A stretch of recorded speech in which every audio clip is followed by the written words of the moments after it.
Welcome back to the Fraudcast, the podcast where we get real about the tools, technology, and truth behind dealership operations. I'm your host, Sean Rains.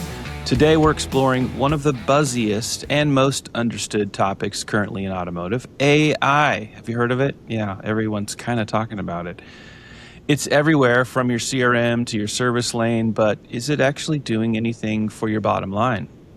We're cutting through that hype and going straight to the two guys who know what's what when it comes to the dealership floor, Ralph Perkins and Scott Bisbee. Ralph, well, he's a co-founder and COO at Updation. And in case you don't already know, Ralph brings nearly 3 decades of leadership in automotive retail, from managing large dealership groups to now leading operational strategy at Updation.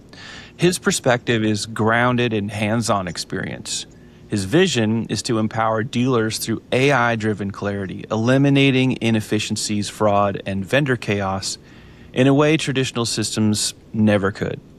And Mr. Bisbee, well, Scott also has nearly 30 years of experience right in retail automotive.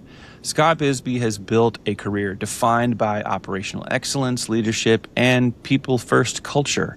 From managing high-performing dealerships across the country to now owning and leading Bisbee Honda of Danville, Scott brings a deep understanding of what drives profit and what leaks it. Throughout his career, he's held senior roles with groups like AutoNation, Hendrick, and Asbury Automotive, just to name a few. He's overseeing all kinds of things, from F&I to multi-rooftop operations, known for turning around underperforming stores into top-ranked operations. Scott attributes his success to one core belief: fall in love with the people, and they will take care of the business.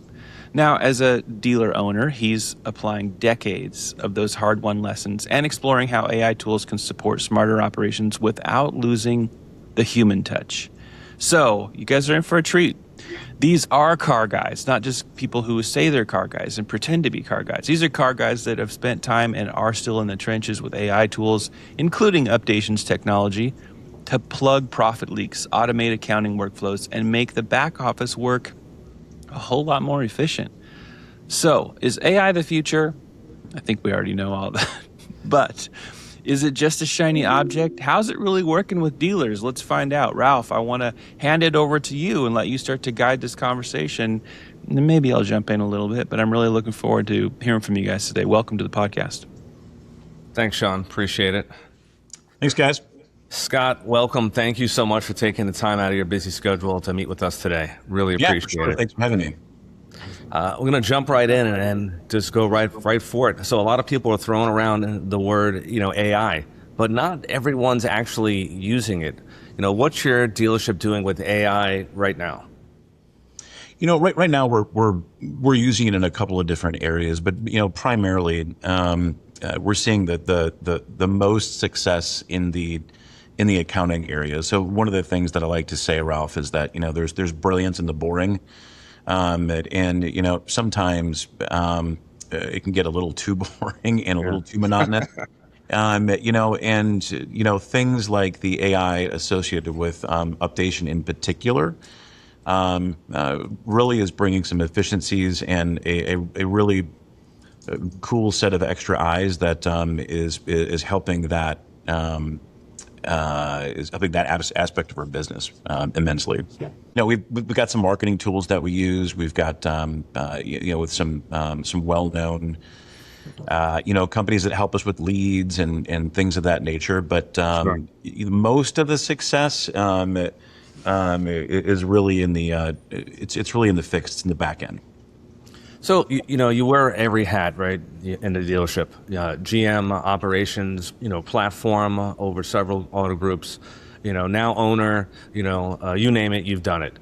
Where do you see AI having the most upside in the store? Yeah, I think I kind of touched on it a little bit, right? So I really see AI being because it's still learning, right? So in many aspects of I think Sean called it the buzziness. It really gets a lot of this super flashy stuff. I mean, like the Instagram with the robot that does backflips, and the cool technology that, that talks and does all this kind of stuff. But I mean, at the end of the day, that's just a bunch of flash. The actual AI and how we can actually use is really where it can actually help our people become more efficient, help our people spot inefficiencies, mistakes, contract flaws, things of that nature. And I'm sure we'll touch on it in a bit, but I mean, I've got a couple of stories I could tell you where, I thought we were doing just fantastic. And holy smokes. I mean, this software was able to show me some areas where I had some gaping holes. So, you mentioned a couple, right? A couple of things that you're using, sounds like, whether it's reputation management, it sounds like, or social media. There's BDCs, there's campaign automation, right? Which ones have you played in, that you haven't mentioned so far? No, I've got them all.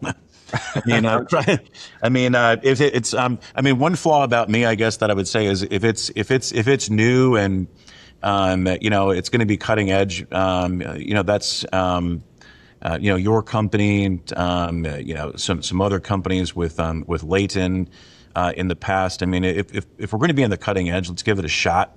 Because I'd like to be in the front end to know where it's going. And then watch, those particular products, learn as they're going. So, some of the AI stuff that we've dealt with, the BDC stuff, the communication with the salespeople, it feels like it's a little early. It's not just it's there, it's cool, it kind of works.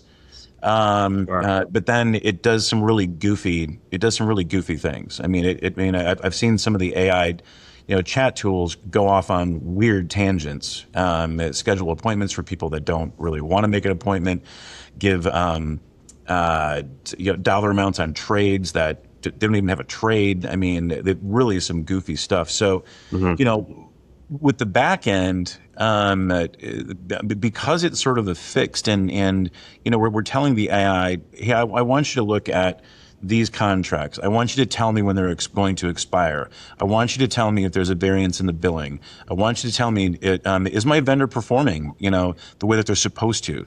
Are we having quarterly contract? I mean, all of these things, it can be programmed into Updation's AI. And then it tells me. It tells me when there's a mistake. It tells me when something isn't getting done. It tells me if there's a variance. And if there is a variance, it gives me the opportunity to communicate with my team versus walking out of my office, walking into the accounting office, grabbing a stack of papers, and spending in my time, a mistake on a contract, a mistake on a billing. If I have to stop and go explain myself and go research it, it'll take me a half hour, 45 minutes of wandering around the dealership in order to fix something super simple. This system tells me in seconds, this is a miss. Here's how you fix it. It didn't match the contract, and off we go. It is eye-opening. Well, we appreciate that, Scott. I got to tell you, we building this, we always say we built it from pain, not pitch. And I know sitting inside the store in my dealership, it was one of those, forgotten entities, right? The accounting office, like you said, it's not the most exciting department in the, in the dealership, right? Always the front end is, and in the back it's not, but there's opportunity back there. And I felt personally, like you, that we were missing some stuff, although I felt that we were so buttoned up. Right, and I know you're saying the same thing, that Updation changed the way you're looking at things, and even though you thought you were buttoned up, you've seen some opportunity, and obviously you found some change, right? Some change in the back end. So I know I'm not looking for a sales pitch, but I appreciate the candidness about what Updation has done for you. What I would say is, was there a moment, speaking of pain, a pain point that pushed you to say enough was enough, we got to fix this? And I know Leighton pushed you a little bit, our CEO, but was there a place there you said, okay, we got to fix this in the back? So Leighton is very good, but I got to tell you, when Leighton first presented Updation to me, I didn't get it. And we were really talking specifically about contracts and storage and things. This is like way early on in the in the process. And I was like, Leighton, it's a great idea, buddy. But you're barking up the wrong tree. The owners like me don't need you to come in and tell me about where my contract is. I mean, I've got my that 1980s contract book with all my contracts in it.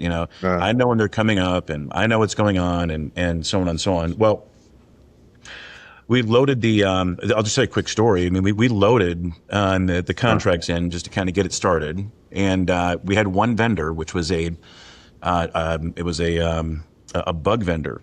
The contract it was signed in 2006, 2007, and I think at that particular point it might have been $250 a month.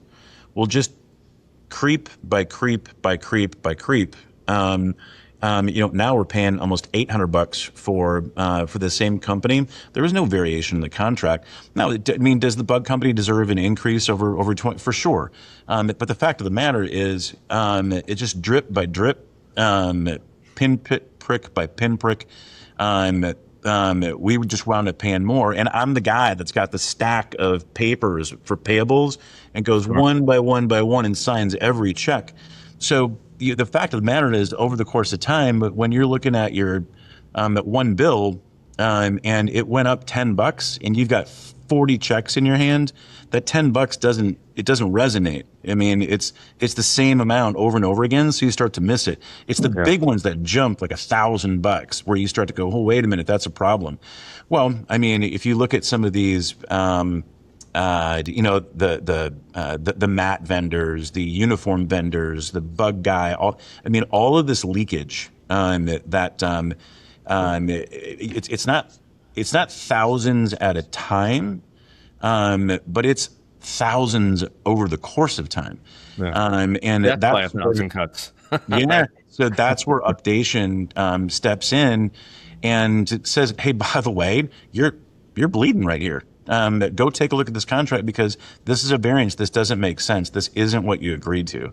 And those, between the variances that I see, that I made an agreement, here's a variance, it's catching that. So I can go back and say, okay, did I agree to something else individually and maybe I forgot to tell the accounting office, or did somebody slip something in on me and they're just trying to see if I'm paying attention.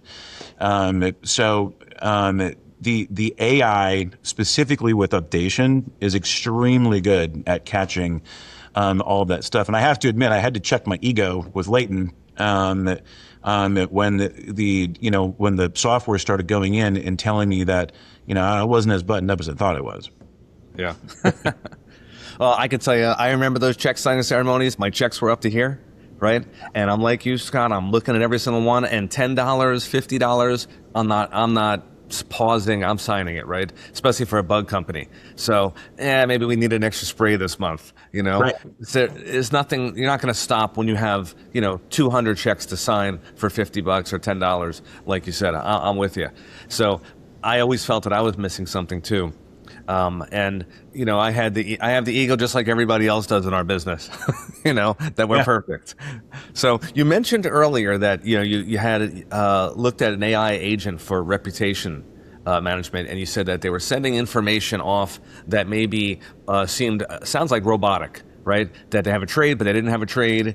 And some of the stuff that they were saying may not sound, like it's from a real person. What challenges do you see with other AI tools, especially like those that feel just off? Well, I mean, specifically so they all have to learn, right? So if you pick a big box, the AI company that serves multiple industries, I forget exactly what to talk about, but I'm going to use they use like short language and long language, and you're going to hear all these buzzwords about, well, our AI uses this learning system and so on and so on. it's just a bunch of templates that they've built into the system that they're using to teach the AI over and over again. The problem is if you use a big box AI company, it's got realtors in it, it's got car guys in it, it's got medical and dental and all this kind of stuff in it because they've got this huge conspiracy to turn a profit with AI. But the problem is all of those, all of that, they all intersect. So it confuses the AI, and you get the wildest stuff coming out and being presented to your consumer. Now, somebody's gonna hear me say that and say, "Well, that's nonsense, Scott, because ours is salvoed off, and ours won't do that, and so on and so on." But I can show you time and time and time and time and time again where the thing says something completely silly, where Updation is, and where I'm impressed with what it's doing is the fact that it's one industry, it's one focus, it's one thing. So it doesn't go crazy. I mean, it's communicating with me, my accounting office, my sales managers, and it's back and forth. It's siloed off so it doesn't go and do some silly stuff. It's in a world where AI is unpredictable, Updation is predictable. That's what I would tell you. Well, I appreciate that again, Scott. We definitely built it only for automotive. We have no other verticals, right? There's no real estate department in there. There's no dentist, obviously, and we certainly don't have any other hospitality industries in there. So I agree. And taking it a next step further, it sounds like what you're talking a little bit about is data too, data sharing, or just data in general. And your data. How do you see, and just a little off script, but how do you see AI with data when it comes to the DMS systems? I think there's I think there's a long way to go, but I mean, I would tell you, where I see it really being extremely beneficial would be, in areas of the business that, are mundane, right? So where I would like to see AI go would be, for example, if my contract is set up and it's supposed to pay X, the contract arrives into the system, and it reaches the threshold that says this is an approved amount. Wouldn't it be great if it was on a particular vendor or parts or whatever the case may be, if it just paid? And then if there was a variance, the variance comes to me and I can approve it or kick it back. Those are some incredible things that I can see AI, coming on down the road. Another area where I see AI being, extremely beneficial would be on the buy side for used vehicles. Many of us use tools like vAuto and StockWave within it. Sure. And we set up our buying parameters, and you push the button, and in your first wave, there's 12,000 vehicles that you're going to look at that sort of fit the parameters. I see that as being something beneficial. Down the like an AI proxy bid.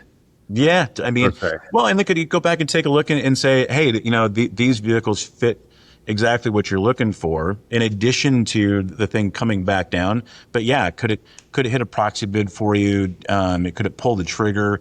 Could it know exactly, hey, go to this limit, but if you're within another 3-4%, it's okay to go over the proxy bid. I mean, things of that nature, I think, sure. That would be helpful.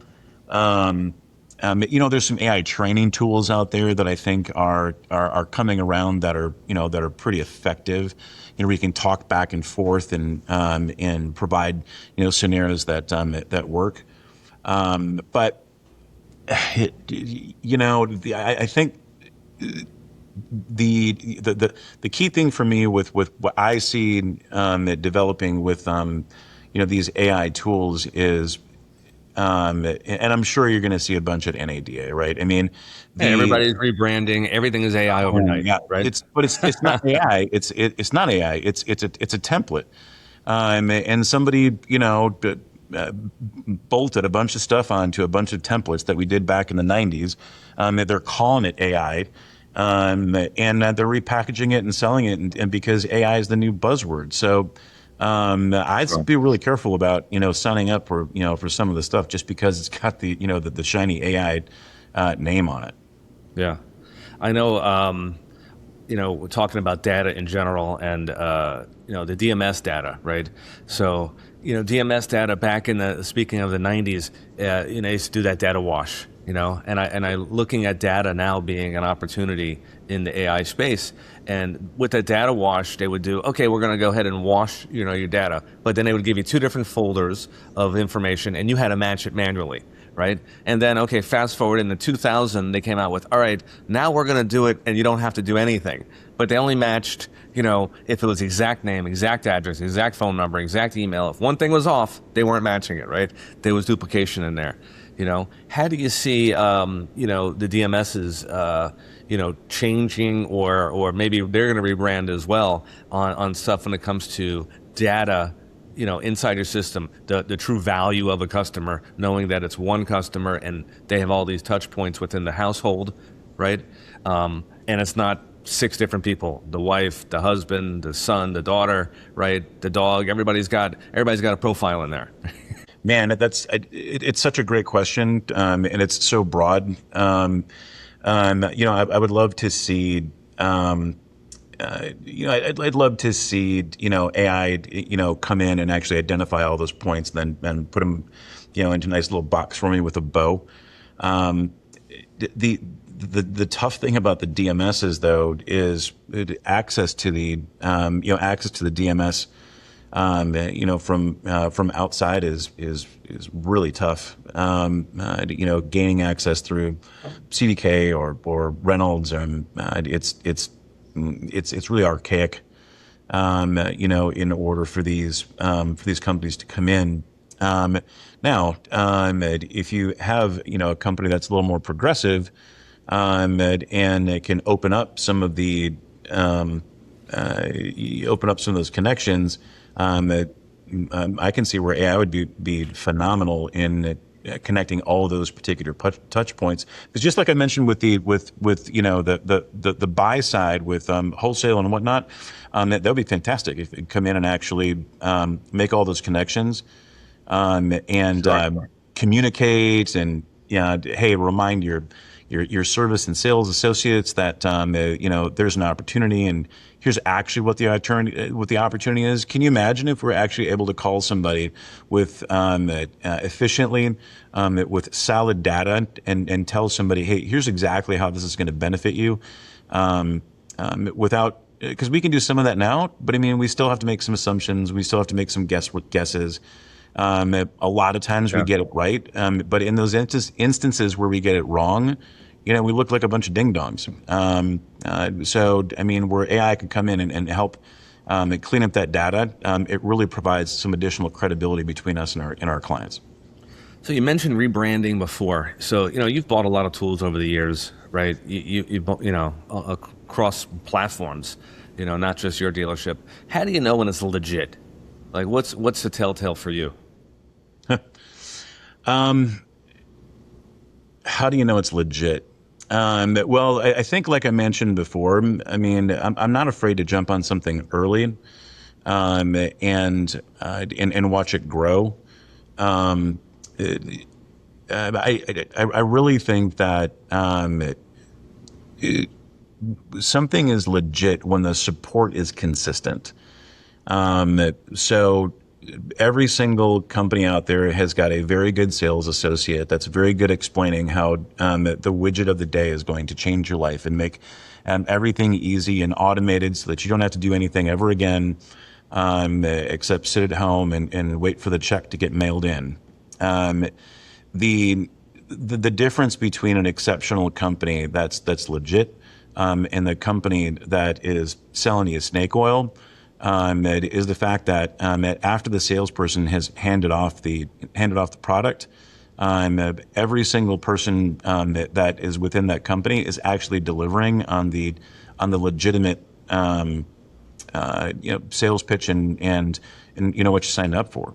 So, I mean, too often we sign up with the SEO company and with the SEM company and with the web vendor and all these different companies. And, you go along for, 2, 3 months, and you've got a really good rep. And then invariably, that rep gets promoted. You get the new one, and the new one doesn't know what the heck they're doing. The relationship falls apart, and things of that nature. So, one of the cool things about Updation, it's great for the vendors too, because, when we put these contracts into the system, not only do we say, here's what the expense is, here's what the cancellation date is, here's what, here's what that's supposed to be, but there is a section within it that says the commitments from the company are, at twice per month meetings, for 35 minutes, and we're to deliver these banners, and we're supposed to do this. Well, I mean, when you're going through those things on a monthly basis and you're getting notifications for review from Updation, you go back and you take a look at that stuff and you go, hey, wait a minute, what happened to my meetings I'm supposed to be happening, every other week? What happened to the banners that I was told I was supposed to get? Look, I won't bring up the company, but it's a big one. Updation highlighted some of this stuff for me, and I started going back through the agreed, manufacturer-backed programs. The rep didn't even know 4 or 5 of the items that were on the agreement. Didn't know it. Wow. It was on the manufacturer's program. And when I asked her why I wasn't getting X, Y, and Z, she couldn't even explain what they were. Needless to say, I'm no longer with that company. But these are the kinds of things that you pick up. So Sure. The reason I bring that up is that's not just good for me, but I mean, can you imagine? I wouldn't have canceled if I would have had to have the opportunity to speak with the vendor months prior and say, hey, you told me I was going to get X, told me I was going to get Y. I'm not getting that. And off we go. And I realize I went off on a little bit of a tangent there, Ralph, but I mean, that's what makes a great company a great company. I mean, you made a promise. Can you follow through with consistency? And can you deliver on everything that you said that you're going to do? Sure. I agree with you, Scott. I'm going to tell you that some of those big companies, without mentioning names, they bank on the fact that they have a name brand in the industry, and they kind of have that set it and forget it mentality where, hey, we're going to sign you up. We signed you up, and we're this big giant company, and here you go. And then they walk off into the sunset, and you don't hear from them again, to your point. And that happens. I got to give you a little peek underneath the hood because you said something before, and I want to tell you. You mentioned about payments, your contract to invoice and Updation, and then you said it'd be great if it just goes right through and pays it automatically. Well, a little peek underneath the hood, we're going to be at NADA, booth 6367 Northside, and guess what? We're launching payments that we can do exactly what you just said that you wanted to do. So I'm happy you brought it up because it's a great segue, and I want to give you the peek underneath the hood, Scott. It's coming. We're launching it, in February at NADA. Payments are going to go through. You can choose to let it go straight through if it matches your contract and invoice, or you can peruse it, check it off first, and then let it go through. Your choice as the dealer on how you want it to go. That's fantastic. Yeah. So that's, I mean, in my personal time, on payables day, that's probably 3 hours of my time. It's saved by not having to look at every single thing, especially the consistent stuff, right? And then if there's a variance, I love it. My team puts it in. Updation sends me an email, which basically says, "Hey, go take a look at this." So that's fantastic, Ralph. I mean, that's way more. That's so much more efficient than stop, cut the check, and so on and so on. And I'm gonna have to have another conversation with my payables clerk to let her know that she's good. So don't worry. I mean, you're still here. Sure. And I would say that as we launched this thing, my payables clerk in my accounting office, I mean, she actually said to me at one point as we're launching this thing, and she goes, "I'm going to launch this thing for you, and I'm going to be out of a job." And I said, her name is Julian. I said, Julian, no. That's not what's going to happen. But what it does allow us to do, and this is where we got some buy-in from from her, because that is in the accounting office, that AP AR role is typically an entry level position. Yeah. And these people want to grow. So if I can take some weight off of her, because she's not stuck on a parts pad, and she's not stuck cutting checks and making entries and all these kinds of things, I can actually teach her some title work. I can teach her how to do some billing. I can teach her how to do some of this other stuff, and truly start cross-training the accounting offices, because we all know, I mean, all of the people that we've got in our accounting offices are solid and they're great, but cross-training, because, listen, we're all operators, so we're not going to overstaff the accounting office. So as much as we want to cross-train, it's difficult, to actually do that based on the headcount that you have. So taking some of that weight off that position actually would accelerate the training that I could provide that particular individual. So that's great news, Ralph. That's awesome. Yeah, I'm with you. I'm sorry, Sean, I need to jump in, but saving time there and repurposing that person, and even saving the time in the other departments too. I mean, controller takes long to review this stuff, right? Some of the stuff is again, it just passes right through because everything matches. You don't have to relook at it. You mentioned parts department, service director. They're looking at stuff. Some of that stuff. I mean, we know how busy it is, especially month end with the fixed operations department. Stopping the service director to go through parts bills to match the parts pad one at a time themselves, because accounting is doing it with a ruler and a highlighter. It's like a screeching halt when we're trying to get every ticket in, right? Every ticket booked, where every PDI that just lands, because the truck lands the day of closing, of course, every single month somehow. So it's like, okay, get the PDIs in, right? I want to get them in before the month closes for last month. So I can't do that because I'm balancing the parts pad, right? So, I mean, it frees up that time, for them to do those other tasks that, are important, right? And drive front end profits. Yeah, for sure. I mean, I'm excited to see it.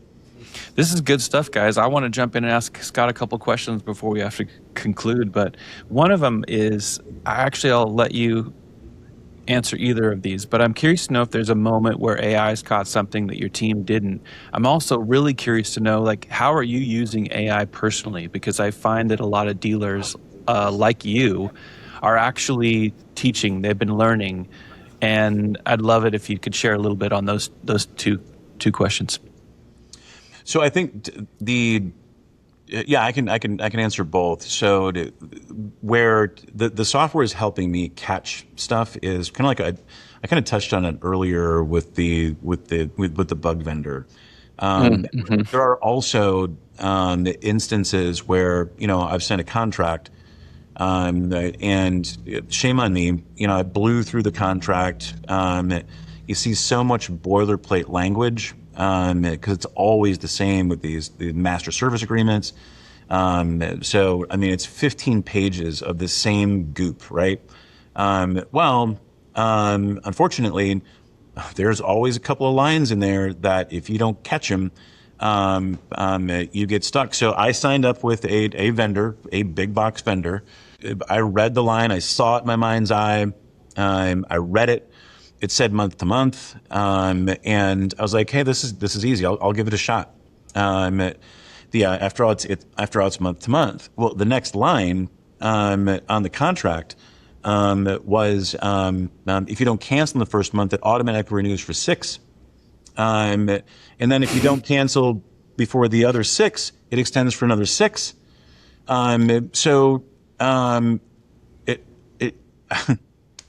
If I would have had updation in place prior to that 30 days, because it happens now, prior to that 30 days coming up, it would have immediately said, hey, this contract's due for renewal. Do you want to continue? I mean, it doesn't say do you want to continue, but it said this contract's up for renewal. Go look. Had I done that, I would have saved myself $10,000, on that.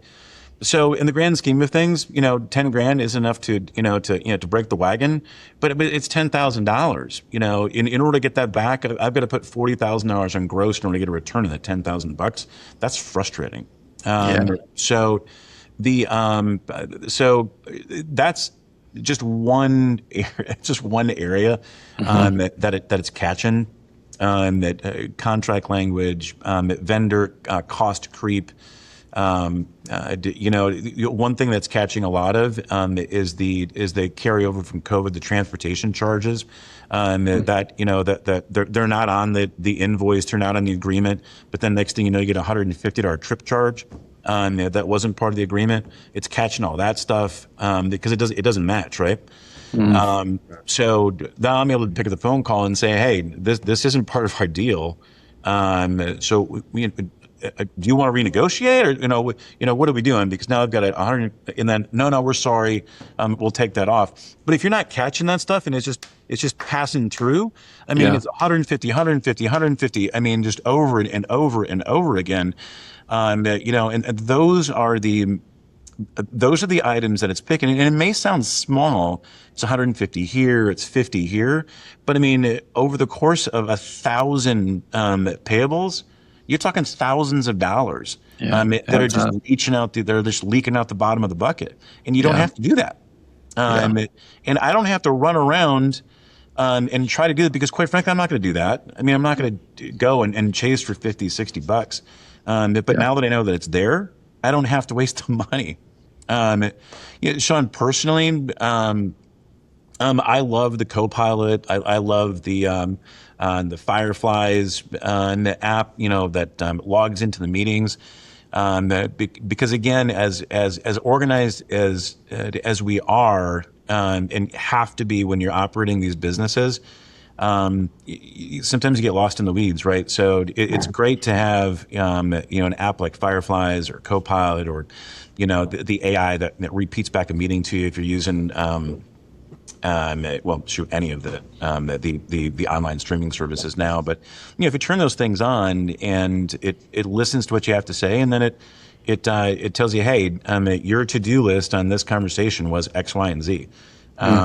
So that helps me stay on track, versus, the proverbial automotive squirrel. Where, the next item comes in and I gotta go chase this issue because, the garage door popped a spring and, my service director doesn't know who to call. All of these little things that kind of come up that just pull you away from what your core competency is and what's actually driving revenue and reducing expense. Fireflies, Copilot, things of that nature are helping keep me on track and keeping me focused. Yeah, sounds like it. Well, there's a lot of, I'm not saying this about either of you, but there are a lot of old school dealers out there. And it's not necessarily a bad thing, but it can come with consequences. I don't think either of you are in that category. But I'm curious to know, I think the audience here would also like to hear, what would you say to another dealer who, they're just full of skepticism about using AI, maybe specifically in the accounting office, but in general, I think there's still a lot of people that are on the fence, probably because they're not like you and they're in it and they're, willing to be on the bleeding edge a little bit. What would you say to those dealers that are apprehensive? Yeah, we were apprehensive about getting out of the newspaper too. So and then, we were apprehensive about, dropping Spot TV. And then we were apprehensive about the internet. And then, we were apprehensive about all these other things. So the technology associated with AI in general, I think is at its hockey stick graph moment, right? Where it doesn't do anything, and then wham, you get this, this curve where it starts to take off. I would say right now you're at the bottom of the bend in that particular hockey stick graph. So, I appreciate being conservative. That makes sense. However, at some point, you're going to wake up and go, I'm the only one advertising in the newspaper. I'm the only one in the yellow pages. So, sooner or later, you've got to come around and recognize that there's just simply a better way to do things. and AI is getting there in the ways that will allow us to work.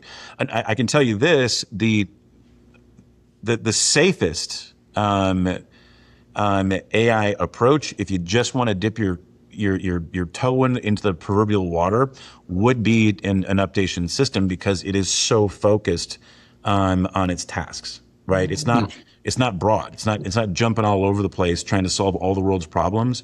It's just trying to fix a very specific set of issues. And I think for the dealers that are out there that don't that aren't ready to jump in just yet, Updation would be the perfect vehicle to actually try it. Yeah, that exclusive focus really is meaningful. Well, this one, I'd love to get both of you guys to chime in a little bit. There's a bigger picture to everything, and the automotive industry always has some new thing, whether it's a buzzword or actually it is something that is being adopted by every company and trying to figure out how, which we're seeing a lot of it. Some of it is simple rebranding. Others are really doing the dev work to put it in place. I'm curious to know from both of you, like, what do you guys think is like the bigger picture? Like, where's AI going to be heading in the next couple of years from your perspectives? Ralph, you already mentioned that you guys are even adding to your functionality as you go into NADA, and I imagine we're just going to have more and more of that, probably at a faster pace than anything has ever come into the industry. So I'd love for both of you guys just to give your thoughts on what you think the bigger picture, where's this going?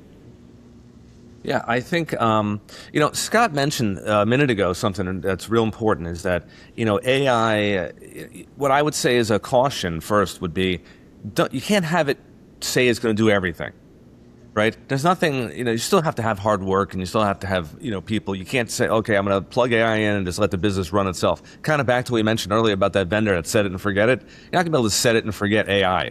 And if you're thinking that that's what you're going to be able to do, well, you're probably thinking wrong, and that's, I think, a massive failure.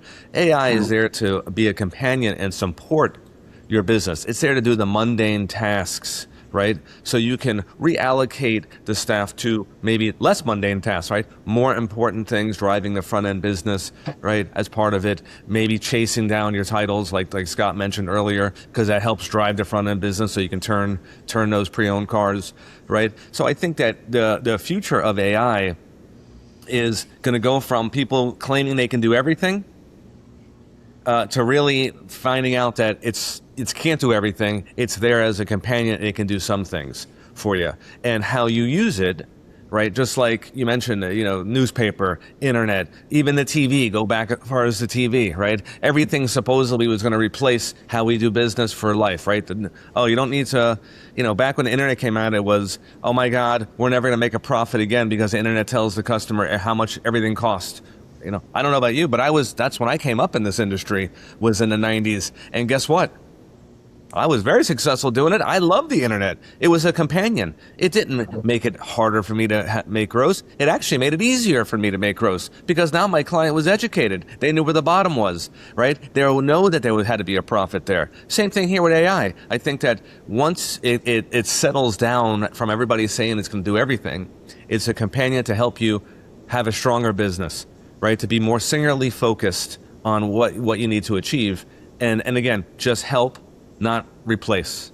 Yeah, for sure. Just to kind of plug onto that. I mean, it just to bear, I guess it bears repeating.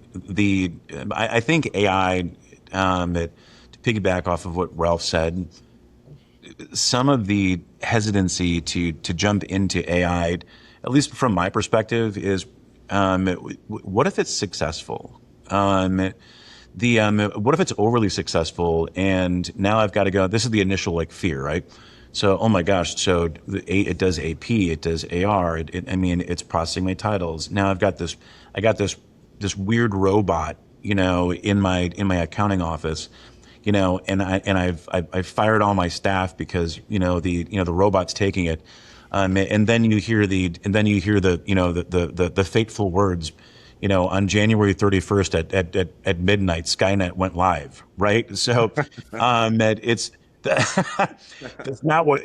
not it. So, It is absolutely something that is there to help the team. It still requires work. You cannot just stick AI in. You just cannot stick Updation in and turn it on and then you don't do anything. I mean, it still requires a human being. AI still requires a human being to train the AI. So none of that stuff is actually going to change. But the speed at which we can get to market as these tools continue to improve makes us much more efficient. One of the things we didn't talk about was compliance. The auditing, compliance, things of this nature. I mean, can you imagine a day where you're going through the contracts and you didn't do anything wrong, you just made a mistake, and a new finance manager puts the wrong fee in. That wrong fee, exposes you to one of these, I'm going to say lawyers. I'd like to use a different word. Who sues you for a $5, tire fee, because you made a mistake. I mean, what if AI could go in and say, hey, wait, Mr. New Finance Manager, this doesn't work, in this scenario. What about a point where you're over advanced on a contract by, $500 because the finance manager didn't put he didn't have the equipment right. And now you're exposed to, buying a contract back because, somebody made a mistake. They clicked the wrong button. Again, they didn't do anything nefarious. They just simply made an error.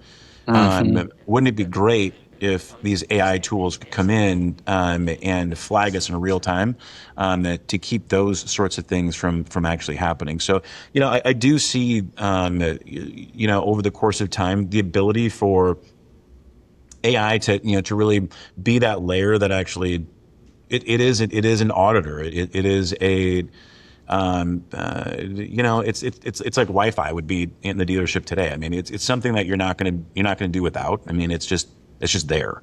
Mm-hmm. This has been a fantastic conversation, gentlemen. I'm gonna tell the audience that's a wrap for this broadcast. So let me also say thank you to Ralph and Scott. You guys have kept keeping it real the whole way through, honest and real feedback, which is really what people need, on how AI is actually playing out in the dealership. Not theory, but in practice, which is very important. Whether you're skeptical or you're maybe already sold on AI, one thing is clear. The accounting office is one of the biggest places dealers are leaking profit, and also one of the biggest opportunities for smart automation. If you want to learn more about what Ralph and Scott are using, what they're talking about today, or you want to just see how Updation might fit into your stack, well, go on over to updation.ai. And while you're at it, jump onto LinkedIn and follow Scott and Ralph. That's one of the best places to be networking, a lot of professional dialogue. It's an easy way to get connected with great car guys, and those are two of them. These two guys are legit. So don't forget to subscribe where you see this. Share the episode with somebody who will find it helpful, and most importantly, keep asking all the hard questions on things like AI. Until next time, this has been the Fraudcast. Thank you. Thanks, guys.